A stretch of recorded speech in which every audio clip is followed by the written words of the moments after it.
everyone. Today I'm going to be working on this piece of furniture. It's in fairly decent condition. I am going to make a few alterations. First off, I am going to remove this. I'm going to use Bondo wood filler to fill in the screw holes. And then once I'm done painting the piece and it's ready, I'm gonna go ahead and put a handle here. So it'll have just a handle to be able to open and close it. It's not gonna lock. And there are some areas that need a little bit of TLC, this being one of them. This corner isn't matched up exactly with the top corner, so I'm gonna fix that by bondoing. I'm gonna go ahead and remove the chains inside, which you will see momentarily, and put wood filler in those screw holes as well, and just touch up whatever needs to be touched up, sand down the Bondo, and clean the piece thoroughly before moving forward.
So I think we need to pause and just talk about this piece. It looks like a unicorn threw up on it, which is not what I was intending.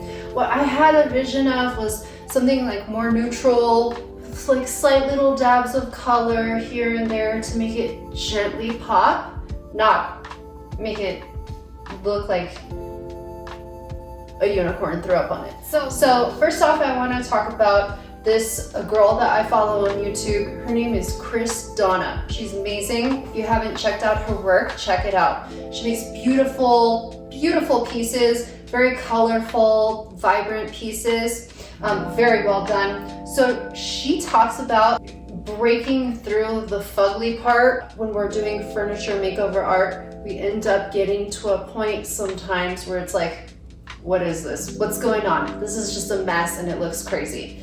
And she says, just throw on that paint, keep layering it up, apply your different techniques, and you'll get to that point where it's like, this is what I was trying to birth. So I think sometimes you're working on a piece and it just gets to a point where you're like, what direction is this going in? This isn't what I envisioned, which is what I'm going through right now. So that's fine. You just gotta keep going and keep playing with your paint.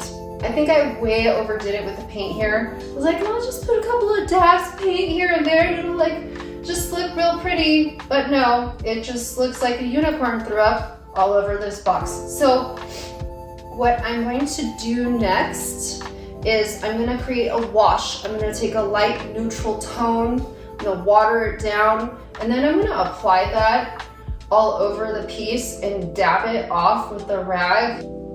It's looking pretty trippy and we're gonna tone it down as best as possible. So yeah, wish me luck. Let's see what happens.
So now this piece is where I want it to be. That whitewash really toned the piece down, and then adding a little bit of that toned down hazelnut from Waverly helped to bring the piece to the point I wanted it to be at. So it's colorful, but it's muted. So I'm gonna just apply the Rust-Oleum to the interior and seal this piece. This is an excellent product. It's very strong and will help protect your piece. And what I'm going to go ahead and use for the rest of the piece is Annie Sloan's clear wax. So this I'm gonna just put on the decorative part and seal this part up. And part of why I'm gonna be doing that is I'm thinking I might apply a little bit of brown wax here and there to age the piece like I like to do, and definitely some gold gilding wax on this piece once everything is sealed.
I love that it's like soft toned, muted, still gold and a little bit blinky, but very, very neutral.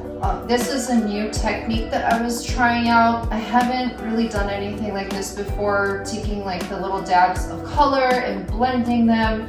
So that was really fun to do. I'm gonna use that technique again in the future, I'm sure. So I really wanna know what you think. Do you like the effects of the raised stencils?